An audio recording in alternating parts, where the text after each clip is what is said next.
Ooh, welcome everyone to the Daily Juice Podcast on the Betting Pros Network. I'm your host, Sean Stacking the Money Green. Give me a follow on Twitter at Sean T. Green. And as always, Daily Juice is being brought to you by BetMGM. Use our promo code JUICE and a $10 bet. If either team scores a touchdown, you get $200, college and pro. All right. I mean, this Thursday night, if you're watching on YouTube, I'm coming to you live from a hotel. It is my anniversary. Yes, I'm powering through. Yes, I took time away from my anniversary to watch Mitch Trubisky and the Cleveland Browns on Thursday Night Football. Oh, yeah. All right, let's get the losses out of the way. Obviously, didn't hit the parlay, so lost that. Went 2-2, lost the unit, but man, so close to I don't even know what we were close to. Close to a clean sweep and a nice little run there. But, of course, didn't hit the parlay because Pittsburgh didn't get the job done on the road. Cleveland won 29-17. Obviously, essentially, it was 23-17. Thoughts and prayers for people who had the over. And, again, there was a number of good trends. Thoughts and prayers for people who had the under. Over bettors got kind of fortunate there. Man, I mean, back-to-back Thursday nights, right? Last Thursday night, we were on the Chiefs, right? And the Chiefs, hey, they're laying 4.5. Oh, Chargers down 2 scores. They get down. Oh, hey, fourth down. What? They should kick the field goal. They don't. They go for it. They get the touchdown. Now we're literally almost in the exact same situation with the Pittsburgh Steelers. Instead of going for it on 4th and 1. Chargers are 4th and goal. Steelers are 4th and 1. Play for the touchdown. Tomlin, build your team some confidence. Man, the Steelers team was frustrating. Mitch plays, right? Come on, put in Pickett at this point. He looked good in the first half and then just completely unraveled. So, again, didn't hit the Pittsburgh 2-unit play, didn't hit the parlay, but coming back, we did hit the Najee Harris over rushing yards. I mean, that was a sweat. 15 carries. He barely got there with 56 yards. So, hopefully you got 54.5 if you're on the over. Hopefully you got 55.5 if you're on the over. That was really close. I didn't see what the closing number was, but that got close. Again, just keep giving Najee Harris the ball. He's gonna get right. Man, what? I'm still at a loss for words at the Steelers team. So many opportunities. And then on the other side, the college game that we were parlaying with, never in doubt. Well, maybe in the first half, but West Virginia, they really poured it on in the second half. What did I say? I said Virginia Tech can't put up points. They didn't. They put up 10 points at home in a primetime spot. Thursday night, they played Enter Sandman, still only 10 points. West Virginia, they were down, 7-3 early. They routed them 33-10. So I was all over that. That was an easy victory. Should have made that the 2-unit play. Again, it's easy to second guess yourself. You know what you shouldn't second guess yourself for when it comes to getting this sweet DeAndre Swift jersey, the Honolulu Blue from the Detroit Lions.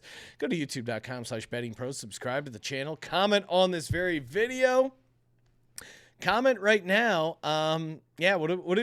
What is your favorite NFL player prop parlay for Sunday? Toss that in the comments. It's fun, because people are looking to comment. They want to win the DeAndre Swift jersey. Give them a little prompt. So what is your favorite NFL player prop come Sunday? For me, I don't know if this is an official play. I'm sure I'll tag it on. Carson Wentz to throw an interception. Again, I am insanely biased when it comes to this, but Carson Wentz is an INT machine. He's going to be pressing when it comes to Sunday and against the Eagles. Right now over on DraftKings, you can get him over a half interception at -160. So if I had to give out an NFL player prop, and I guess I do, let's make this a part of the card. I hate when people go, oh, this is not an official play. I listen to other gambling shows and they go, they spend 10 minutes and go, there's no value on this. Then why are we talking about it? If you don't want to give a play, if you're scared by a dog, other gambling shows, I still don't understand this. Like, all right, if you don't have a play on that game, don't talk about that game. Talk about a game where you have a play. listening audience. Am I crazy? I listen to, hey, if I want to, observe some leans, I'll go to Pisa in Italy. I don't get it. It's crazy to me. All right, I got 3 plays for college football, 1 unity. Let's go, baby. Kicking off, UVA at Syracuse. You can get Syracuse minus 9.5, minus 115 over on FanDuel. Overall, I like Brennan Armstrong as a quarterback for UVA, but man, their offense has really struggled, and a lot of it is the offensive line. They're just not giving them time. And if you're, regardless of how good you are as a quarterback, if the offensive line isn't working, it's just not going to work. UVA is only putting up 17 points a game compared to Syracuse, 37 points per game. And again, we were just on Syracuse last week. Man, that was a game. I'm not a smoker, but I've needed a couple cigarettes from that Syracuse game. I just want to keep riding Syracuse at home with Schrader. This team has some juice. They have some magic. I think it's both really good quarterbacks. Unfortunately for UVA, they just don't have anyone around. Brennan Armstrong, the defense is really suspect. And I think that win that Syracuse eked out, again, over Purdue, a quality opponent, really fortunate to get that win, to get that cover. I think that was a confidence builder for them. And I'm not going to fade this Syracuse team in particular in the Carrier Dome. So give me Syracuse minus 9.5, minus 115 on FanDuel. It's minus 10 a lot of spots, but again, FanDuel has at 9.5. So obviously I like that extra half a point. Next up, Nevada at Air Force. This is a super chalky slate for me. I'm going Air Force here, minus 23.5 over on FanDuel once again at minus 115. We just faded Air Force last week, right? Because it was like they were going on the road in Wyoming, in Laramie, really tough spot. Arguably the Super Bowl for Laramie. I mean, you got Josh Allen, tweeting about the game. That's a big spot for Wyoming, and they won outright. Should have gotten on the money line, kicking myself for that, but this is a get-right spot for Air Force as they come back home. They just got embarrassed against Wyoming. I mean, if you're playing for Air Force, how many times are you going to be on national television? You just lost to Wyoming outright. These cadets are hearing about it, and they are a good team. It was just situationally, it was just a really bad spot. And again, coming to the other side, like Nevada on the road, I think it's going to be really tough. I mean, this is a great example as to how the Wyoming game, in my mind, was a bit of an outlier. The Air Force Falcons, again, aim high, entered the Mountain West Conference opener, averaging a nation-leading 508.5 rushing yards per game, but were held to just 171 yards versus Wyoming. So again, that to me, you're averaging 508.5, and again, small sample size crew coming through, but again, this is a team that can run the ball, that can really wear you out, and especially at home, at elevation. Nevada just failed to cover 24-point spread against Iowa. I think they're just a little outmatched. They're not a horrible team, but they're just a little over their skis here. Air Force is at home. They're coming off a loss. They're hungry. Their style of play and the elevation, they'll be able to wear down this Nevada team and get this cover and get this win. Keeping the chalk train alive. Give me Boise State laying 16 at UTEP. Get that over on DraftKings. I mean, UTEP lost to New Mexico. I have other points to add to the handicap, but UTEP losing to New Mexico, that is my main handicap. UTEP is bottom 10 in scoring offense.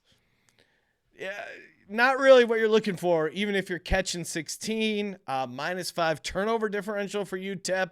They've given away 11 turnovers. Neither of these teams have covered the spread. So, you can look at it a couple different ways. Like, hey, obviously they're both due ATS-wise, but to me, Boise State being the better team, this is in college football, like this is when teams really light it up, because this is a get-right spot for Boise State.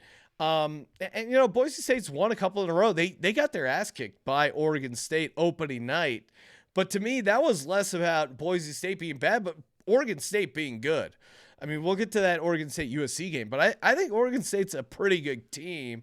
They have a huge test Saturday night in Corvallis, but UTEP offense is just not going to put up points. Maybe there's a chance they get a couple deep plays against Boise State secondary, which is suspect at times, and maybe that's how they get this cover. But I'm all over Boise State here. They're due for a win against the spread. They're going to get it at UTEP against the Miners. So give me Boise State laying 16. It's a get right spot, not only for Boise State, but for Hank Bachmeier, their quarterback, who's struggled, and again, it's not like he's completely sucked, but I think he's a little better than what we've seen from him so far this season. So give me Boise State laying 16 at UTEP. Get that over on DraftKings. Nevada at Air Force. I'm taking Air Force laying 23.5 over on FanDuel, -1.5, and Syracuse -9.5. -115 over on FanDuel. So super chalky night for College Football Friday. Got some live dogs coming up Saturday. Stay tuned for that. And how do you stay tuned? AKA subscribe, rate, and review. Make sure you check out BetMGM. Use our promo code JUICE. $10 bet gets you $200 if either team scores a touchdown. Good for college football and pros. Follow us on TikTok at Betting Pros. Follow me on Twitter at Sean T. Green. Check out my other show, the Sports Gambling Podcast. Can't miss it. You guys know what to do. Subscribe, rate, and review. And as always, don't forget to let it ride.